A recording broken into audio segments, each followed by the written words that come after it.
नमस्कार, इजी रेसिपीजमध्ये तुमचं सर्वांचं स्वागत आहे। आज आपण बनवणार आहोत घेवडा बटाट्याची भाजी। त्यासाठी तेल गरम झाले, आता ही मोहरी, कढीपत्ता,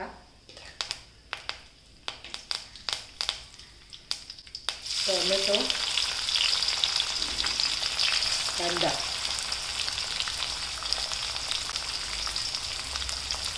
हिरव्या मिरच्या, कांदा टोमॅटो आपला शिजलाय। आता त्याच्यात थोडासा हिंग,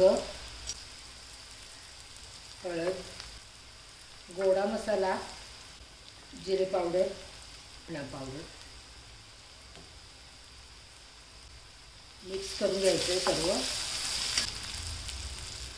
आणि हे घेवडा आणि बटाटा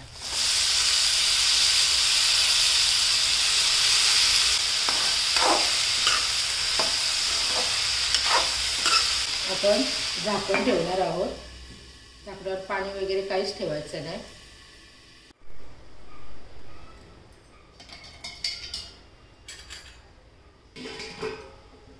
बघा छान वाफ अशी आली आहे भाजीला,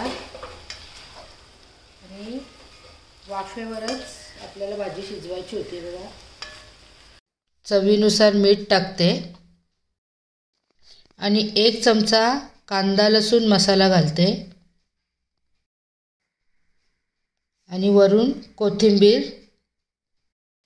ही रेसिपी तुम्हाला आवडल्यास लाईक, शेअर आणि सबस्क्राईब करा आणि कशी झाली ती मला कमेंट बॉक्समध्ये नक्की सांगा।